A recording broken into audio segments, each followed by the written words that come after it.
Commission. Make Chief Elections Officer Mr. Andrew Mpesi and your deputies and all members of management and staff from Malawi Electoral Commission. Let me welcome the Chief of the Defense Forces, General Dr. Paul Valentino P, and all senior officers from the Malawi Defense Force. Let me welcome the Deputy Inspector General of the Malawi Police Service and all commissioners from the Malawi Police Service and all senior officers from the Malawi Police Service. Let me also welcome the Commissioner General of the Malawi Prison Service, Mr. Masauko Ngombeya Gwada Wiscott, and all officers from the Malawi Prison Service. All ambassadors and high commissioners representing diplomatic missions accredited to Malawi. Let me also welcome the heads or representatives of observer missions present here. I should also welcome the heads and the representatives of various government ministries and departments, representatives from the civil society organizations, and all leaders present here. You are welcome, and in a special way, let me also welcome members of the press gathered here. The Commission is here again to give an update regarding the management and the processing and the determination on the results of the general election which we had on the 16th. So shortly I'll be inviting the chairperson of the Malawi Electoral Commission to give us an update. Olimegezeka onse amene muli nyumba ino komanso mwabadira tilandire amalawi onse ndi ena onse amene akutimvera kapena kutionera pakanema kunjako. Leronso Malawi Electoral Commission ikufuna idziwitse mtundu wa Malawi kuti titaponya chisankho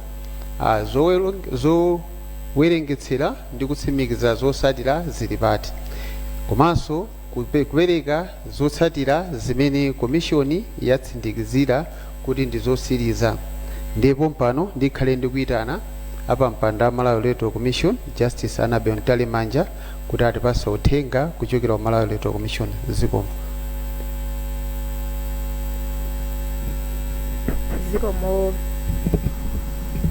Zikomo kwambiri Sangwani.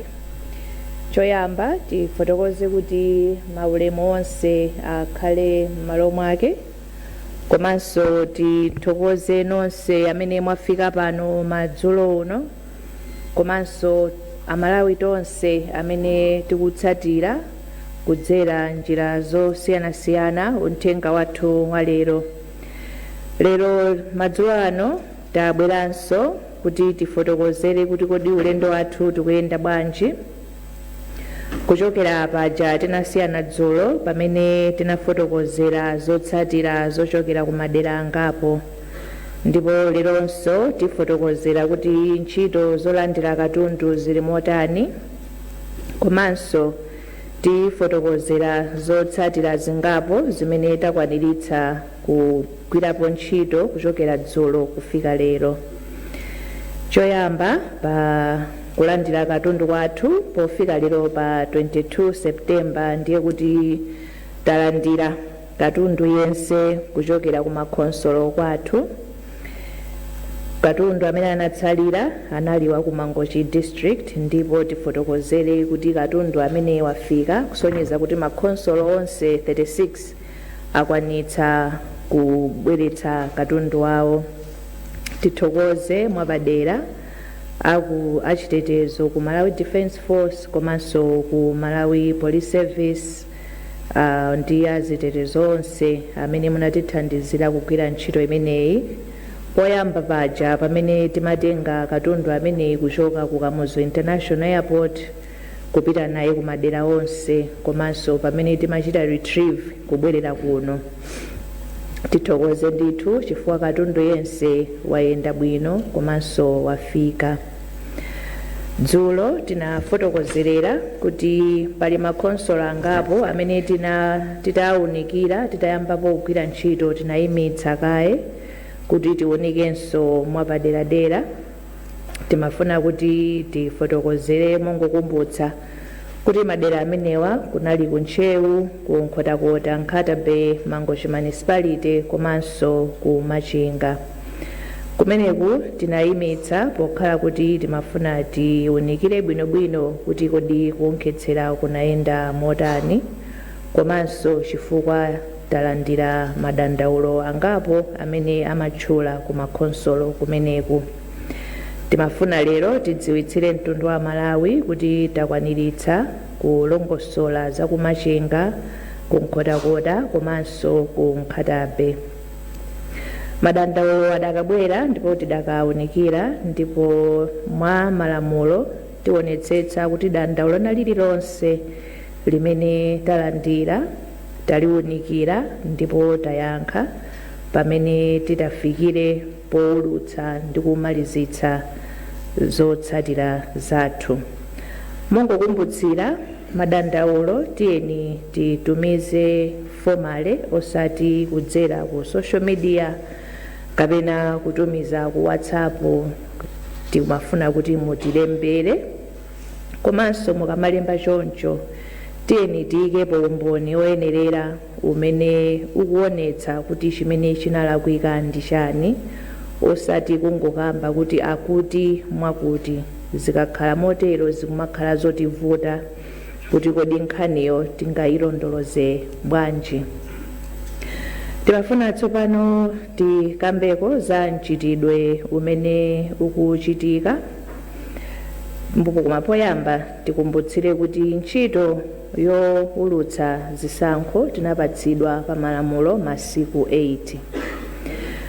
Malamulo poyika nthawi imeneyi panali zifukwa. Choyambirira chikhale ngati chitetezo kwa voti ina iliyonse, komanso ngati udindo kwa bungwe la meki kuti zotsatira zonse tiziunikire modekha, komanso kuti tiyang'ane moyenerera kuchita verify, komanso kulongosola kapena kuchita resolve ma complaints onse.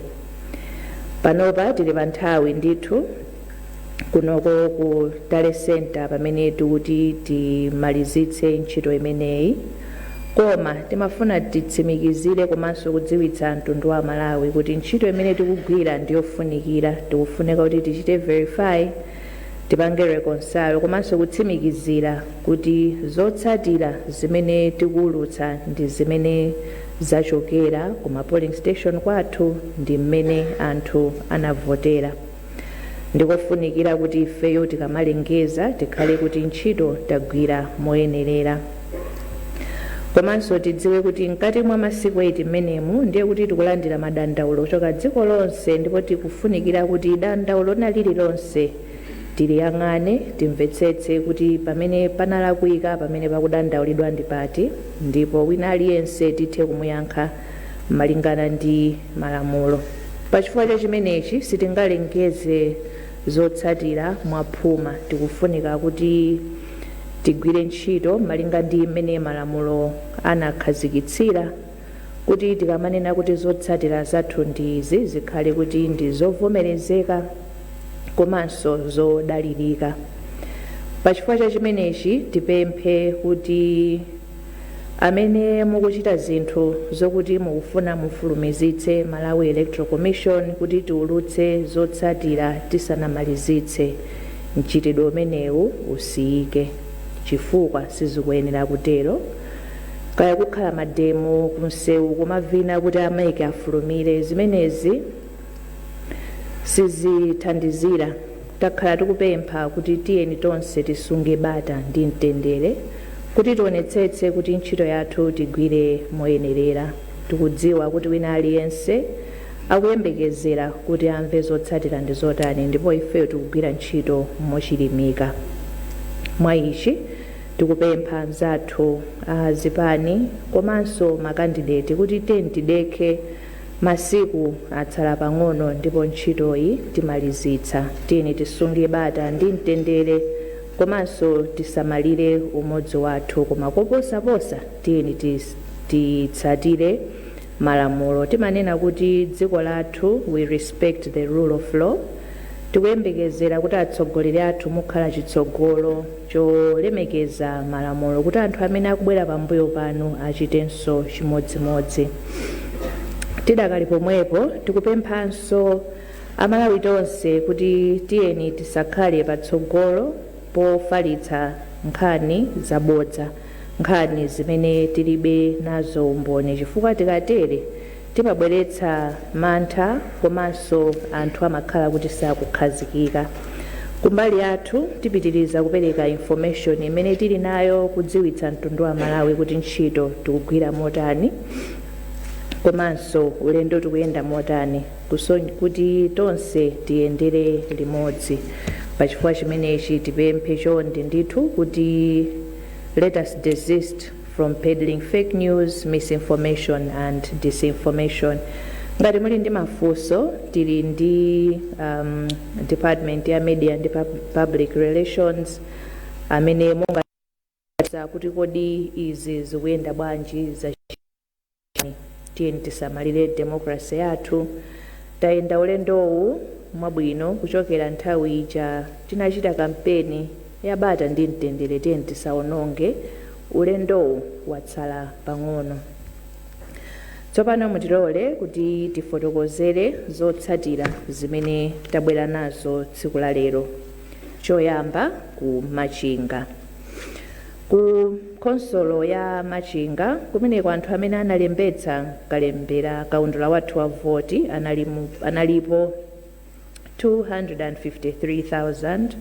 253,176 ndipo anthu 206,559 ndi amene anakaponya voti imene inali 81.6%. Mavoti osavomerezeka analipo 5,279 imene inali 2.6%, ndipo mavoti ovomerezeka anali 201,280 ndipo ayenda motere. Dr. Joyce Hilda Banda, People's Party, amenewa 2,480 votes. Tokozani Manyika Banda, Independent, 599 votes. Akwame Bandawe, Anyamata Atsikana Azimai, 526 votes. Dr. Lazarus Makathe Chakwera, Malawi Congress Party, 4,541 votes. Kamuzu Chiwambo, People's Transformation Party, 403 votes. Adil James Chilungo, Independent, 422 votes. Cosmas Felix Chipojola, Independent, 309 votes. Dr. Dalitso Kabambe, UTM, 2,492 votes. Atupele Austin Muluzi, United Democratic Front, 10,598 votes. Professor Arthur Peter Mutarika, Democratic Progressive Party, 177,387 votes. Punziro Mvula, Independent, 626 votes. Frank Tumpale Mwenefumbo, National Development Party, 139 votes. Dr. Kondwani Nankumwa, People's Development Party, 116 votes.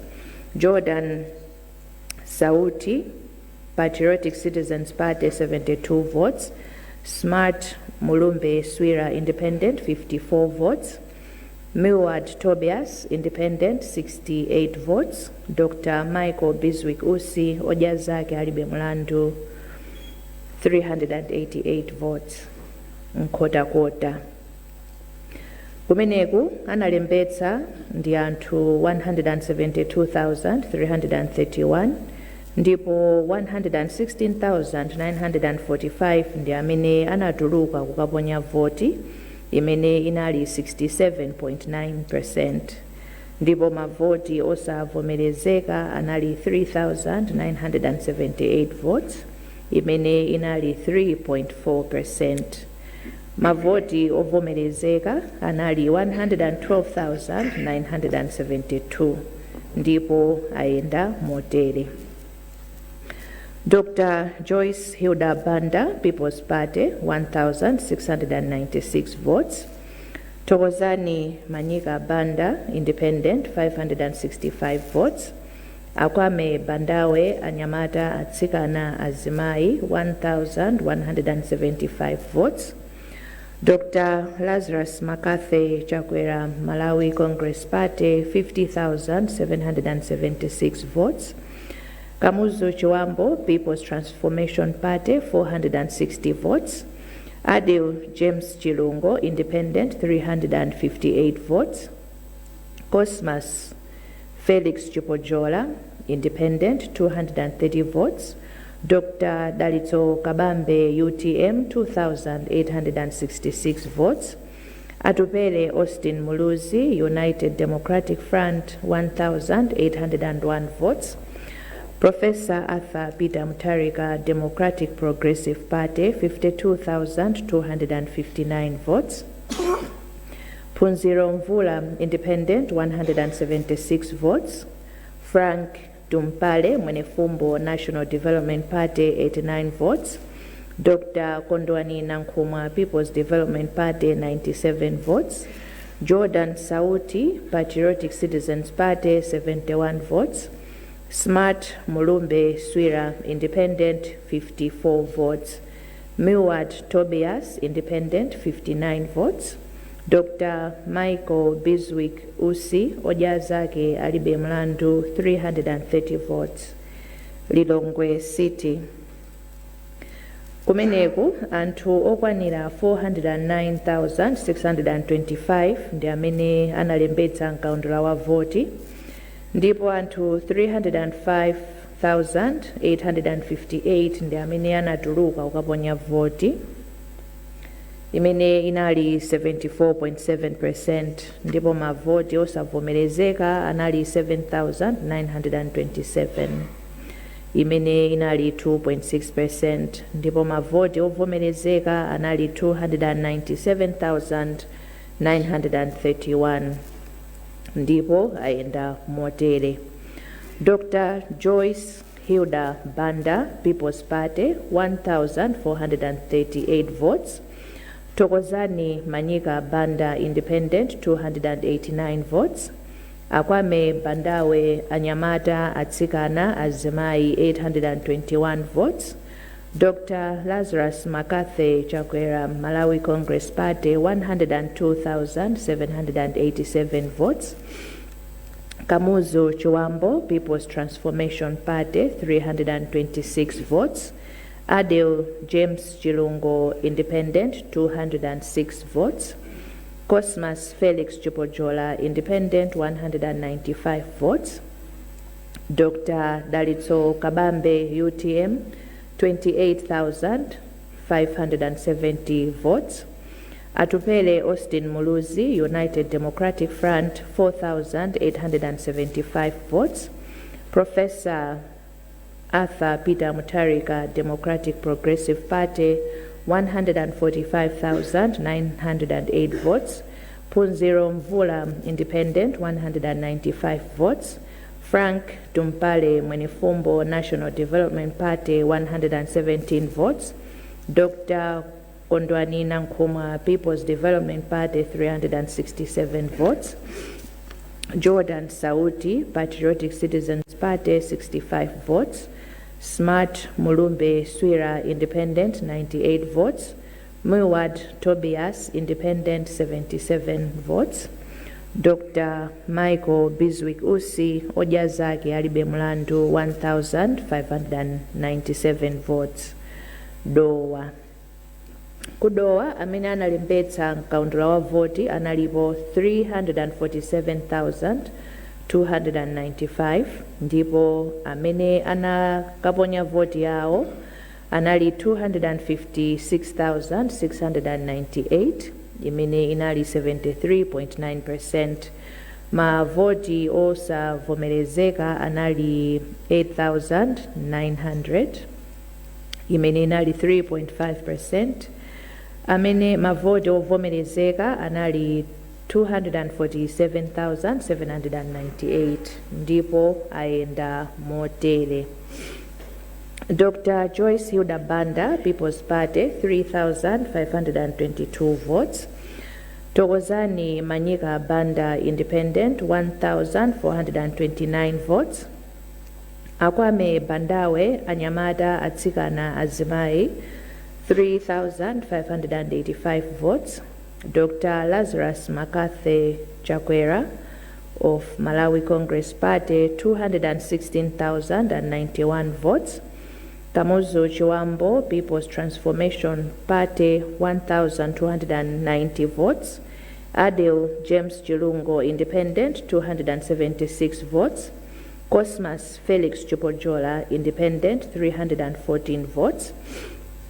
Dr. Dalitso Kabambe UTM 3,534 votes. Atupele Austin Muluzi United Democratic Front 617 votes. Professor Arthur Peter Mutarika Democratic Progressive Party 15,906 votes.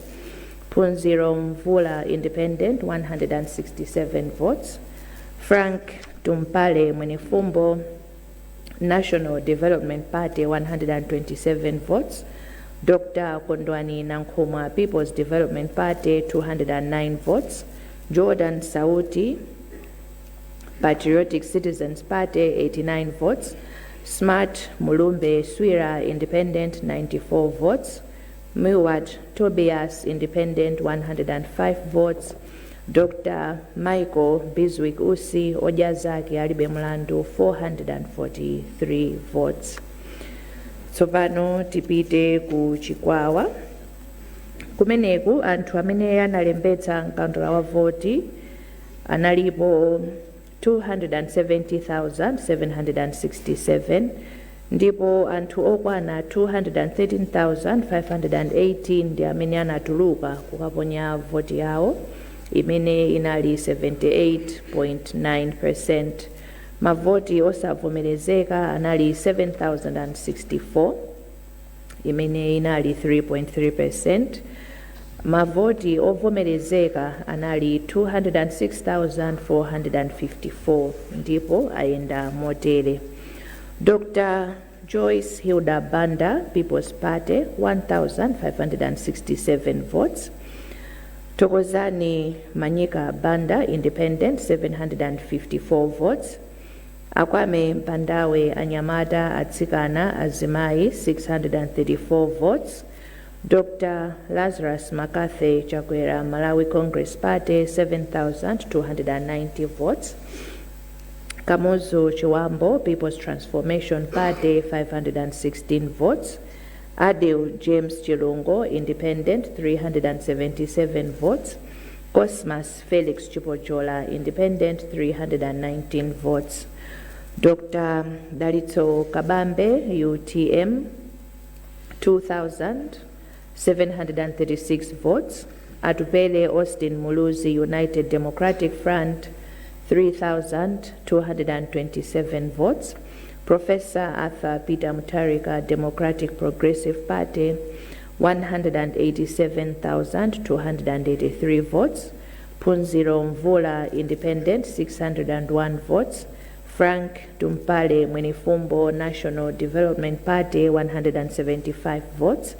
Dr. Kondwani Nankhumwa People's Development Party 128 votes. Jordan Sauti Patriotic Citizens Party 103 votes. Smart Mulumbe Swira Independent 82 votes.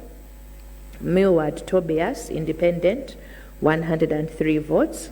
Dr. Michael Biswick Usi Ojazaki Alibe Mlandu 559 votes. Nsanje. Konsolo ya Nsanje anthu amene analembetsa mkaundula wa voti anali 147,500 ndipo amene anakaponya voti yawo anali 113,704 imene inali 77.1%. Mavoti osavomerezeka anali 3,781 imene inali 3.3%. ndipo mavoti ovomerezeka anali 109,923 ndipo ayenda motere. Dr. Joyce Hilda Banda People's Party 689 votes. Tokozani Manyika Banda Independent 428 votes. Akwame Bandawe Anyamata Atsikana Azimai 512 votes. Dr. Lazarus Makathe Chakwera Malawi Congress Party 10,063 votes. Kamuzu Chiwambo People's Transformation Party 383 votes. Adil James Chilungo Independent 209 votes. Cosmas Felix Chupojola Independent 204 votes.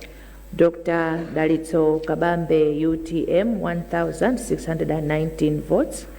Atubele Austin Muluzi United Democratic Front 1,584 votes. Professor Arthur Peter Mutarika Democratic Progressive Party 93,197 votes. Punziro Mvula Independent 366 votes.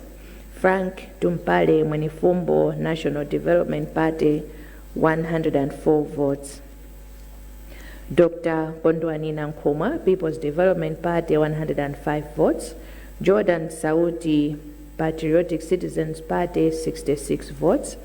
Smart Mulumbe Swira Independent 54 votes. Milward Tobias Independent 36 votes. Dr. Michael Biswick Usi Ojazake Alibe Mlando 304 votes. Zomba District. Kuzomba amene analembetsa nkaundula wa voti analipo 289,428 ndipo amene anatuluka ukaponya voti anali 241,553 imene inali 83.5%. Mavoti osavomerezeka anali 4,833 imene inali 2.0%. ndipo mavoti ovomerezeka anali 236,720 ndipo ayenda motere. Dr. Joyce Hilda Banda People's Party 4,414 votes. Tokozani Manyika Banda Independent 696 votes.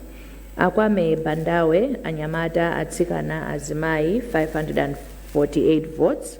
Dr. Lazarus Makathe Chakwera Malawi Congress Party 5,676 votes. Kamuzu Chiwambo People's Transformation Party 482 votes. Adil James Chilungo Independent 375 votes. Cosmas Felix Chupojola Independent 336 votes. Dr. Dalito Kabambe UTM 3,761 votes. Atupele Austin Muluzi United Democratic Front 5,624 votes.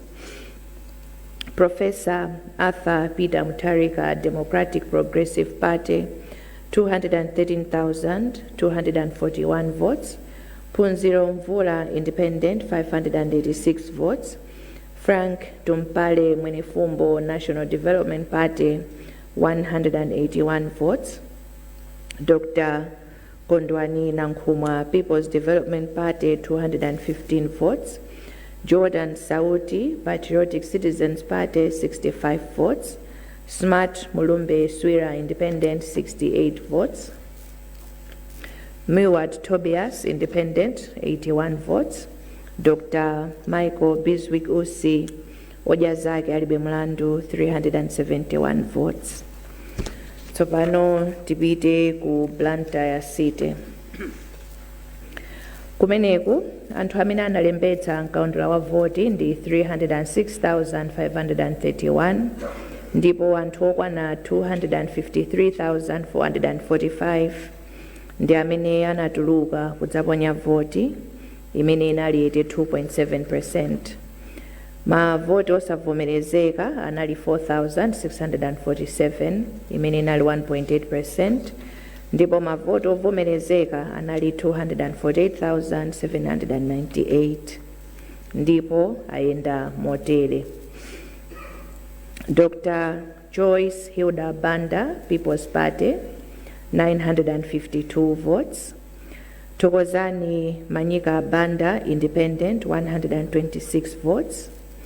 Akwame Bandawe Anyamata Atsikana Azimai 159 votes. Dr. Lazarus McCarthy Chakwera Malawi Congress Party 17,419 votes. Kamuzu Shuambo People's Transformation Party 161 votes. Adil James Chilungo Independent 120 votes. Cosmas Felix Chupojola Independent 98 votes. Dr. Dalitso Kabambe UTM 25,572 votes. Atupele Austin Muluzi United Democratic Front 4,783 votes. Professor Arthur Peter Mutarika Democratic Progressive Party 197,532 votes. Punziro Mvula Independent 224 votes. Frank Dumpale Mwenifumbo National Development Party 48 votes. Dr. Kondwani Nankumwa People's Development Party 386 votes. Jordan Sauti Patriotic Citizens Party 62 votes. Smart Mulumbe Swira Independent 39 votes. Milward Tobias Independent 30 votes. Dr. Michael Biswick Usi Ojazaki Alibe Mlandu 1,087 votes.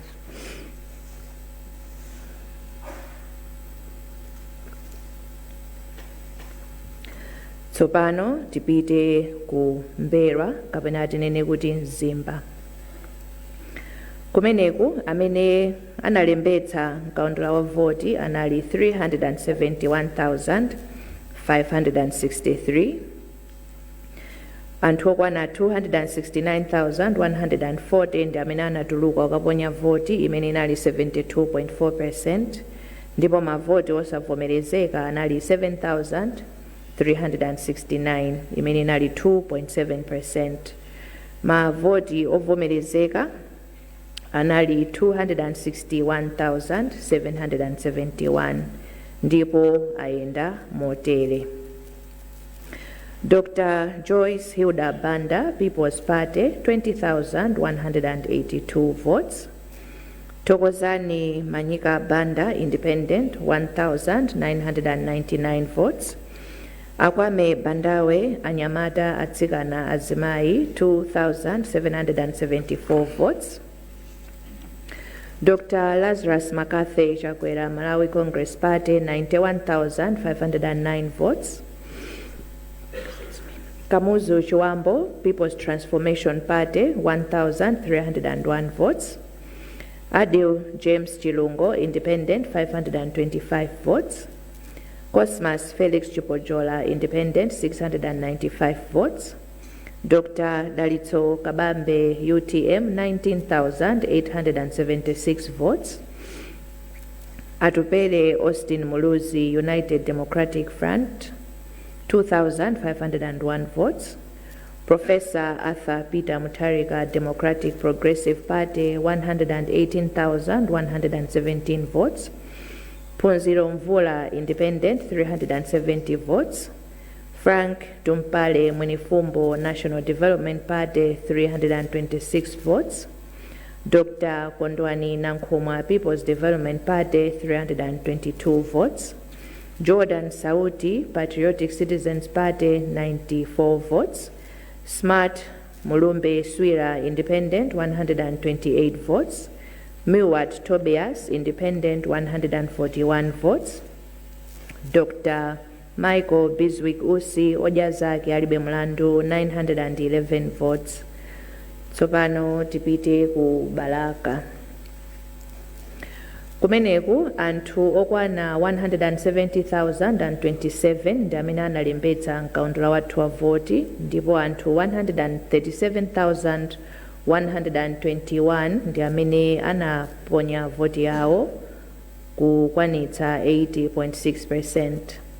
Mavoti okwanira 2,905 anali osavomerezeka imene inali 2.1%, ndipo mavoti ovomerezeka analipo 134,216 ndipo ayenda motere.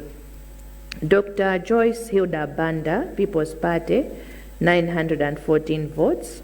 Thokozani Manyika Banda, Independent, 280 votes. Akwame Bandawe Anyamata Atsikana Azimai, 228 votes. Dr. Lazarus McCarthy Chakwera Malawi Congress Party, 3,343 votes. Kamozu Chiwambo People's Transformation Party, 265 votes. Adil James Chilungo Independent, 153. Let me take that again. Adil James Chilungo Independent, 156 votes. Cosmas Felix Chupojola Independent, 147 votes. Dr. Dalito Kabambe UTM, 3,389 votes. Atupele Austin Muluzi United Democratic Front, 4,543 votes. Professor Arthur Peter Mutharika Democratic Progressive Party, 120,021 votes. Punziro Mvula Independent, 324 votes. Frank Tumpale Mwenifumbo National Development Party, 80 votes. Dr. Kondwani Nankhumwa People's Development Party, 194 votes. Jordan Sauti Patriotic Citizens Party, 31 votes. Smart Mulumbe Swira Independent, 25 votes. Muwad Tobias Independent, 39 votes. Dr. Michael Biswick Usi Ojazake Alibe Mlandu, 237 votes. Ndipo tipite ku Cholo. Kumeneku amene analembetsa mkaundula wathu wa voti anali 253,105. Ndipo amene anaponya voti anali 215,377, imene inali 85.1%. Mavoti osavomerezeka anali 4,222, imene inali 2%. Ndipo mavoti ovomerezeka anali 211,155, amene ayenda motere. Dr. Joyce Hilda Banda, People's Party, 574 votes. Thokozani Manyika Banda Independent, 339 votes. Akwame Bandawe Anyamata Atsikana Azimai, 275 votes. Dr. Lazarus McCarthy Chakwera Malawi Congress Party, 2,943 votes. Kamuzu Chiwambo People's Transformation Party, 207 votes. Adil James Chilungo Independent, 178 votes. Cosmas Felix Chupojola Independent, 255 votes. Dr. Dalito Kabambe UTM, 2,516 votes. Atupele Austin Muluzi United Democratic Front, 2,463 votes.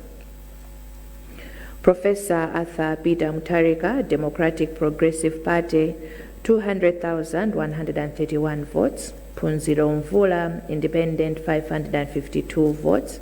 Frank Tumpale Mwenifumbo National Development Party, 106 votes. Dr. Kondwani Nankhumwa People's Development Party, 122 votes. Jordan Sauti Patriotic Citizens Party, 31 votes. Smart Mulumbe Swira Independent, 48 votes. Muwad Tobias Independent, 44 votes. Dr. Michael Biswick Usi Ojazake Alibe Mlandu, 371 votes. Motero ndiye kuti makonsolo amene tawunikira ali motere: Neno, Salima Nchisi, Zomba City, Karonga Town, Likoma, Kasungu Municipality, Luchenza Municipality, Mwanza, Chitipa, Rumpi, Mulanje, Mzuzu City, Machinga, Nkotakota, Lilongwe City, Dowa, Nsanje, Chikwawa, Zomba District, Blantyre City, Mzimba, Balaka ndi Cholo. Tipitiriza kugwira ntchitoyi ndipo mawa tikhalanso tikufotokozera zotsatira zina. Ndikuthokozeni amayi ndi abambo chifukwa chakubwera kwanu. komanso kuposaposa chifukwa chakumvetsera kwanu. Ambuye akudalitseni nonse. Zikomo.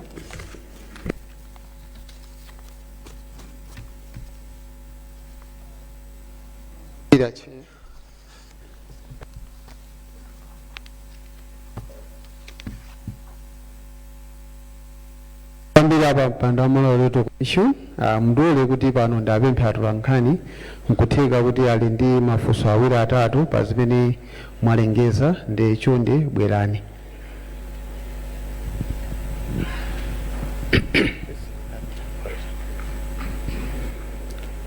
Zikomo kwambiri. Ine ndi Patrick Kachere kuchokera ku Umunthu FM.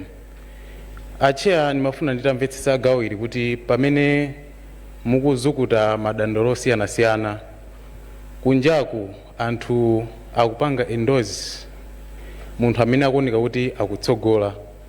Kodi ngati commission kapena kuti bungwe zitakhala zoti mwalengeza zosiyana ndi zimene kunjaku anthu akuziyembekezera, kodi sizadzesa mpungwepungwe? Komanso gawo lina anthu ali balala mwachitsanzo mafotokozapo kuti ena kuchita zionetsero zitakhala zoti mene zikuyendera chitetezo cha maobservers chili motani? Zikomo kwambiri.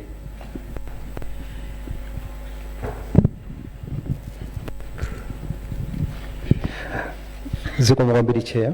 Madzulo abwino. Ine ndi John Paul Kayuni kuchokera ku Zodiac. Ndi mafunso atatu. Ndimafuna mutithandize Chair potipatsa tsatane wa zomwe mukuchita ndi madandaulo omwe mukulandira kuchokera ku zipani za ndale ndi anthu omwe akupereka madandaulo panopa. Ndimafuna kuti nditsindike pa feedback kwambiri. Ena akuti anapereka madandaulo ku bungwe la MEC koma akumva kuti mukupitirira kuulutsa zotsatira zachisankho ngakhale kuti sanalandire feedback pa madandaulo amene anapereka. Mwina zikuyenda bwanji pamenepa? Funso lina, MEC yabwera poyera ndi kufotokozera kuti pali maboma ena ngati kunkhotakota, kuntcheu ndi kumachinga komwe mukuti kunali mavuto, ma irregularities, koma simukunena kuti mavuto anali chani. Ena mwa anthu omwe tayankhula nawo akuti akanakonda ndithu kuti mwina mutafotokozera bwinobwino kuti zifukwazo kapena mavuto anali chani. Inu mukutipo bwanji pamenepa? Chair, ndimafunanso kuti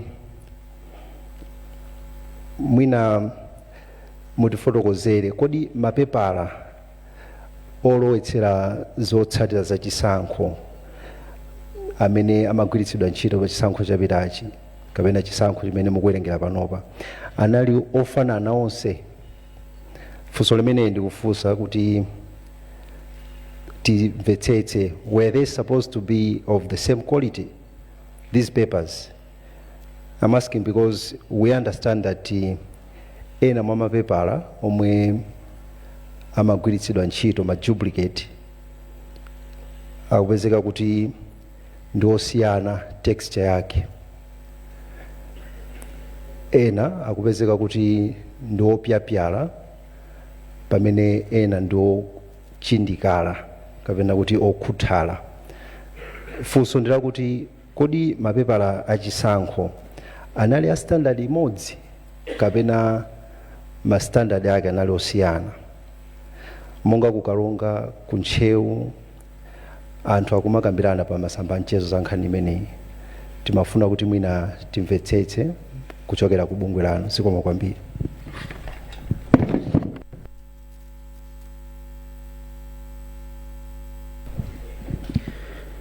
Dzina langa ndi Robert Chandilira kuchokera ku Planta Synod Radio. Ndili ndi mafunso awiri. Funso loyamba, zikusonyeza kuti kutengera information imene taipeza pali ma monitor ena amene anatumidwa ndi zipani zina kapena ma candidate kuti akapangire monitor mmene zisankho zikuyendera. Zitatha zisankhozi ma monitor amenewa amene amangirira ma candidate ena amene mwina akuona kuti zotsatira sizikuyendera bwino akupereka chiopsezo kwa ma monitor amenewa mpaka na ena maopseza kuti mwina akhoza kuchotsa miyoyo yawo. Ndiye timafuna kudziwa kuti kodi zikatere ngati bungwe la MEC zimatani, komanso mwina anzathu achitetezo angathe kuyikapo mulomo pamenepa. Funso lachiwiri, isanayambike campaign munapereka ma code of conduct, malamulo amene azitsogoleri azipani zosiyanasiyana akuyenera kutsatira. Ndiye mkatikati mu ena mwa madandaula amene anakupezani ndokhuza kuti azitsogoleri azipani amachitabe zosemphana ndi code of conduct imeneyi monga kumapanga ma handouts. Ndiye tilekeze kuti mwina ino mwatulutsa zotsatira, komano madandaula amenewa mwina munakaonabe zimatani ngati bungwe la MEC. Zomwe kwambiri.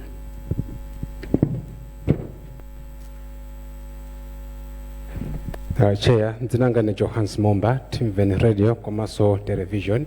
Funga ndi limodzi mwatsindika na kuti kaya ena achita zionetsero kaya achita chani kunjako koma mugwira ntchito mokhazikika bwino pofuna kuti iyende bwino. Taona chipani cha DPP chalemba nkhani yokhudza kuti palena ikafuna apanga abduct MEC chair. Mafuna ndingomvetsa una kuti is the commission including you Madam Chair kulanda zopsyo zinazizo za mtundu ngati umenewo. Thank you.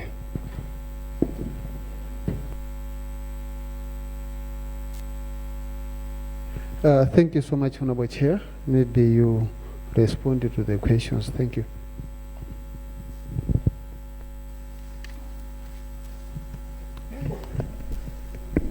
Zikomo kwambiri Sangwani, ndithokozenso mafunso onse amene abwera. Funso loyamba kuchokera kwa inu akachere ndi ngonena motsindika komanso mobwerenza m'malo mwa bungwe la MEC kuti zotsatira zovomerezeka za chisankho zimachokera kwa MEC, kwa bungwe la MEC. Official results zimachokera ku bungwe la MEC, ndipo kunatakhala tikupempha kuti anthu muyembekezere kuti mumvere the official results kuchokera ku bungwe lathu. Anthu ena akhoza kumafotokoza kuti zayenda motere koma malamulo sanapatse mphamvu yolengeza kuti zotsatira zayenda motere.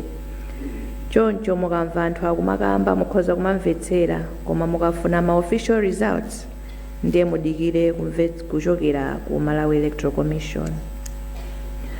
John Paul Kayoni from ZBS. Ndondomeko za madandaulo ndizokuti tikalandira timawunikira ngati dandaulolo likukhudza a particular council ndiye kuti tikamawunikira council imeneyoyoyo timaganiziranso ndi kuwunikira madandaulo amene abwera kuchokera ku council imeneyo kuti tikhale kuti tadutsa mbali zonse. Ndipo tikamaliza kuwunikira madandaulo ndiye kuti timayenekera kuti tiyankhe kwa iwo amene anadandaula. Ena amene anadandaula takhala tikuwayankha kufika tsiku la lero.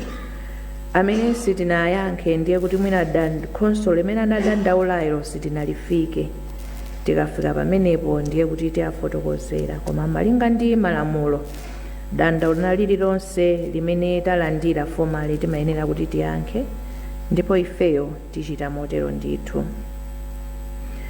Mwafunsa kuti kodi ma documents yathu, allow me to use that word, were they standard? muja monga tinakuphunzitsirana anzathu aku media komanso even ma stakeholders ma documents athu ali standard ndithu ma ballot paper athu mukuwadziwa amene amatulukira timagwiritsa ntchito 100 GSM paper komanso ma result sheets athu anali standardized tinali ndi form 18A imene imagwira ntchito pa chisankho cha president tinali ndi form 18B imene imagwira ntchito chisankho cha aphungu a nyumba ya malamulo komanso form 18C imene imagwira ntchito pa chisankho cha makhansala tinalinso ndi mafomu ena amene amagwira ntchito pa constituency tally center kupitanso mpakana ku district tally center komanso mafomu ena amene tigwiritse ntchito kuno ku national tally center ma stakeholders athu ndiokuti tinadziwitsa kale zimenezi angakhale tisanafike tsiku la chisankho mmene timafotokozerera ndondomeko zathu tinadziwitsa kuti tikakhala tikugwiritsa ntchito mafomu otani zikakhala nkhani zokuti mukuona kuti kukupezeka mapepala ena mwina ndingokuyankhani motsindika kuti for the Malawi Electoral Commission tili ndi our own standard documents that we use for the elections ku Blantyre Synod ndilole kuti tiyankhe motere kalembedwe ka ntchito kapena ubale wa mamonitors ndi makandidate kapena zipani zimene zina apanga deploy kuti akaonerere zisankho is beyond the Malawi Electoral Commission ndi ubale wokuti ifeyo mulibemo ndipo sikuti timakhala nawo involved chimene ifeyo timachita ndikungokumbutsira kuti pa malamulo candidate kapena chipani ali ndi ufulu wopanga deploy kukandi ku registration center kaya ndi ku polling center kaya ku constituency tally center kaya ku district tally center angakhale kuno kumene ku national tally center koma kuti ubale uyenda bwanji izozo sitingathe kufotokozera because it is beyond our scope nkhani ya ma handout kuti mwina makandidate ena amapereka ma handout mongokumbutsira Malawi Electoral Commission ilibe mphamvu kapena gawo pa nkhani ya ma handout zimenezi amayang'anira ndi registrar of political parties ndipo ngati kuli madandaulo ankhani imeneyi akufunika kuti alunjike ku ofisi imeneyi ndipo tinafotokozeranso padzana kuti tinalandira ma complaint angapo kuti makandidate ena akuti amapereka ma handout. Allow me to emphasize allegedly because ifeyo nkhaniyo ndiyo kuti mulibemo koma ngati kuli nkhani ya ma handout tikumbukire tonse kuti kopita ndi ku office of the registrar of political parties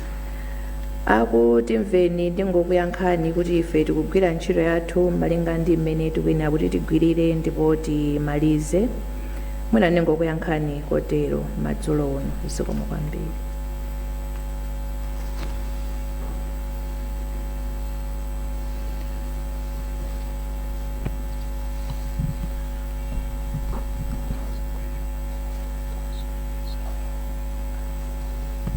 Zikomo kwambiri ndinayiwala funso lochokera kwa Kayuni John Paul Kayuni kuti ndi chifukwa chani tinayimitsa kuwunikira kumeneko. Tinafotokoza mene mayamba statement yathu kuti kumeneku kunali ma minor discrepancies ndipo timafuna kuti tilongosole ndipo kumene talongosola ndi kumene takwanitsa kufotokozera lero kuti zotsatira zayenda bwanji. Zikomo kwambiri.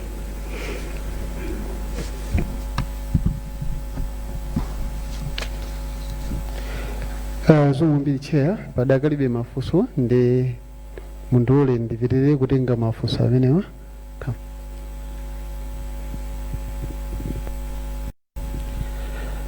Chair ndine Cyrus Phiri choyamba ndithokoze kuti lero tafika patali dzulo ndimakayikira kuti tikwanitsa koma leloli tafika pa 24 lonofuna ndiyamikire commission.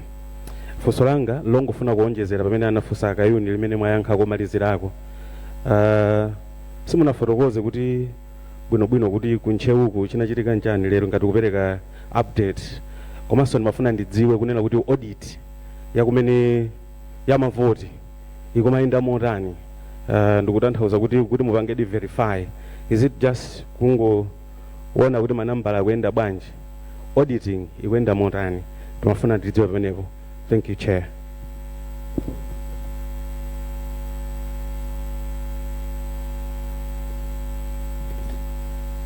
Zikomo Chair, ine ndine kuchokera ku Angaliba. Funso langa ndila kuti pali ma complaints amene they've been lodged from different political parties. Looking at the days that we've had, I wanted to ask kunena kuti kodi these complaints, are they going to be addressed to Malawians kuti tiwadziwa? And also, in the case that you have overlooked them and you have made the ruling, is MEC ready for any results that this is going to cause? My last one, maybe I might not get a chance to ask this after the results, so let me ask it now. Mungadzadzimmenye pachifuwa kuti you have served Malawians with integrity inuyo ngati wankulu wapampando umenewu after mukalengeza zotsatira za sankho zimenezi. Zikomo.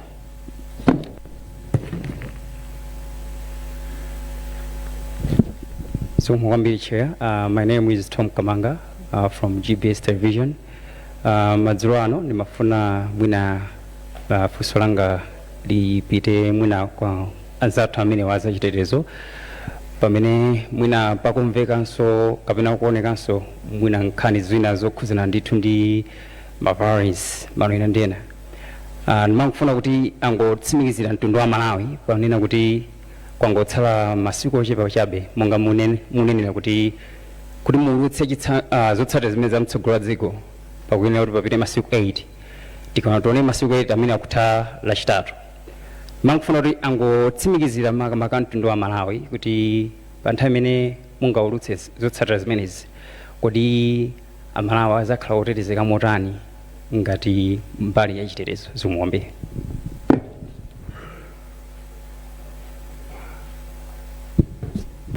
Zikomo. Mafunso athu athera penepo Chair, ndiye mungathe kuyankha muperekenso mawu anu otsekera. Zikomo kwambiri Sangwani, ndithokozenso mafunso amene abwera. Silas Phiri, mukakumbukira kufotokoza kwathu kumene tinafotokoza tsiku loyamba mmene kuti tayamba kulandira marizatsi athu, tinafotokoza kuti tisanaulutse chotsatira chilichonse tizikhala ndi nthawi kuwunikira, allow me to say to scrutinize the results. Mukaona ma protocols athu ndiokuti tili ndi mafomu amene timagwiritsa ntchito kuchokera komwe kuja ku polling station, ndipo amayenda fomu imene imayenda kuchokera ku polling station kukafika ku constituency tale center mpaka ku district tale center mpaka kudzafika kuno. Ndiye kuti zimene tikuwunikira ndi zimenezi kuti chotsatira chathu chayenda bwanji kufika kumeneko. Komanso we have the electronic component zimene zonse tikugwiritsa pamodzi. When you look at our protocols, you understand kuti pali layers ambiri amene alipo amene tinakhazikitsa kuti atithandizire to maintain the integrity of the processes. Ndipo zimenezi ndi zimene tikugwiritsa ntchito. Komanso tikumbukire kuti amene ankakhonza malamulo athu anaganiza mozama ndithu kuti ma results amene wakuchoka pa polling station kuzafika kuno, ma stakeholders particularly ma candidates amakhala kuti nawonso zimenezi ali nazo, chifukwa chokuti amapatsidwa makope komanso zina zimamatidwa. Zonsezi ndi njira zimene zinakhazikitsidwa kuthandizira kuti kuwunikira kwa zotsatira zathu kukhale motani. ngaliba funsolo linafunsidwa ndipo ndinayankha koma ndibwerezabe chifukwa chokuti mwafunsa. Tinafotokoza kuti madandaulo onse amene tikulandira tikuwaunikira ndipo tikuwayankha, kapena amene sitinayankhe tiyankha chifukwa chokuti we have an obligation under the law kuti madandaulo tiyankhe tisanaulutse zotsatira zathu. Kwa iwo amene angakhale kuti sanakhutitsidwe ndi kuyankha kwathu, aliso ndi ma avenues amene angathe kupanga explore kuti apeze the relief or the remedy imene akufuna beyond the responses that have been provided by the commission. Mwafunsanso funso kuti kodi ndizaziguguda pa mtima. Ndiloleni kuti ndingokuyankhani by reiterating the commitment that the commission has been making all along, that we are endeavoring to deliver free, fair and credible elections to the people of Malawi. Ndipo Malawi Electoral Commission sinasinthe taimabe pomwepo ndithu chifukwa uwu ndi udindo umene tili nawo pa malamulo. Mundilole kuti tithokoze makamaka nonse amene muli pano, amene munabwera kumvetserera update yathu ya lero, komanso amene mukutitsatira kaya ndi pa wireless, pa kanema, kaya ndi pa masamba mchezo kuno ku Malawi komanso ku diaspora. Tipitirira kupereka ma-update malinga ndi mmene tikugwirira ntchito. Tipemphenso mobwerenza kuti chonde tiyeni tisunge bata ndi mtendere. Chisankho chimabwera, chisankho chimapita, koma Malawi ndi mmodzi. Tiyeni tisunge dziko lathu, tisunge bata ndi mtendere pokhala kuti zikapita zonsezi we still have to coexist and to live with one another, and zisankho zimabwera every 5 years. Tiyeni motero tisunge bata ndi mtendere. Ambuye akudalitseni nonse, mukhale ndi usiku wabwino. Zikomo.